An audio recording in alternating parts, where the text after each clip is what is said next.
राधे राधे दोस्तों, आज हम आपके लिए गोगा नवमी की पूजा विधि, उसका महत्व और उसकी कथा लेकर आए हैं। तो चलो उसकी पूजा विधि के बारे में जानते हैं।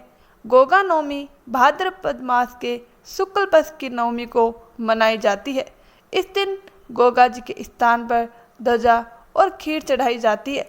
घर के आंगन या चौपाल में गोगा जी की मूर्ति या चित्र रखकर हल्दी, चावल, फूल, धूप, दीप और भोग अर्पित किया जाता है।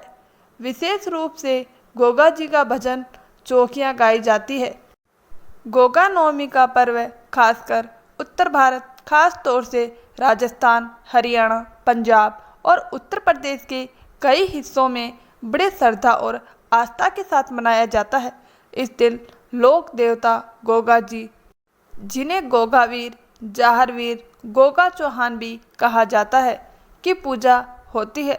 मान्यता है कि गोगा जी नाग देवता के अवतार है और उनकी पूजा से सर्पदंश का भय समाप्त होता है। तो चलो गोगा नवमी की कथा शुरू करते हैं। मारू देश के राजा की पत्नी और गोगा जी की माता रानी बाछल गुरु गोरखनाथ जी की परम भक्त थी।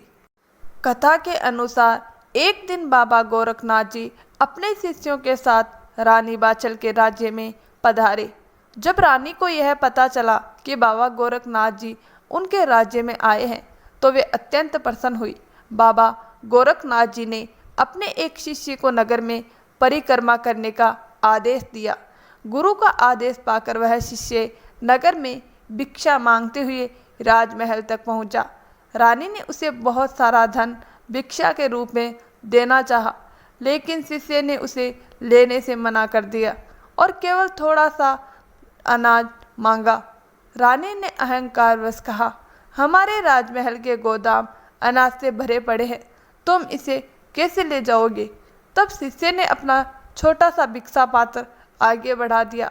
आश्चर्य की बात यह हुई कि महल का सारा अनाज उसी भिक्षा पात्र में समा गया और गोदाम खाली हो गए। फिर भी पात्र नहीं भरा। यह देखकर रानी का अहंकार टूट गया। रानी ने योगी के सामने नतमस्तक होकर अपनी संतानहीनता का दुख बताया। शिष्य ने उन्हें गुरु गोरखनाथ जी से मिलने की सलाह दी और कहा कि गुरु आपको पुत्र प्राप्ति का वरदान दे सकते हैं। अगले दिन रानी गोरखनाथ जी के आश्रम जाने लगी, लेकिन रास्ते में उनकी बहन ने सारी बात जान ली और चालाकी से पहले ही गुरु गोरखनाथ जी के पास पहुंचकर आशीर्वाद के रूप में 2 फूल ले लिए। बाद में जब रानी पहुंची तो गोरखनाथ जी, जो पहले से ही सारी बात जानते थे, उन्होंने रानी को प्रसाद स्वरूप एक फल दिया और आशीर्वाद दिया, तुम्हें एक वीर पुत्र प्राप्त होगा जो नावों को वश में करने वाला और सिद्धियों का शिरोमणि होगा। उसकी गाथाएं लोग सदियों तक गाएंगे। कुछ समय बाद रानी को एक पुत्र हुआ जिसका नाम रखा गया गोगा जी। गोगा जी बड़े होकर पराक्रमी और सिद्धि संपन्न योद्धा बने। जब गोगा जी का विवाह बंगाल के राजा मलिक बेग के यहाँ तय हुआ तो राजा ने कुछ कारणों से विवाह से इनकार कर दिया। दुखी होकर गोगा जी गुरु गोरखनाथ जी के पास गए और सारी बात बताई। बाबा गोरखनाथ जी ने गोगा जी की सहायता के लिए वासुकी नाग से संपर्क किया। वासुकी नाग ने राजा की बेटी को विष पान करवा दिया, जिससे वह अचेत हो गई। राज्य के सारे वेद असफल हो गए।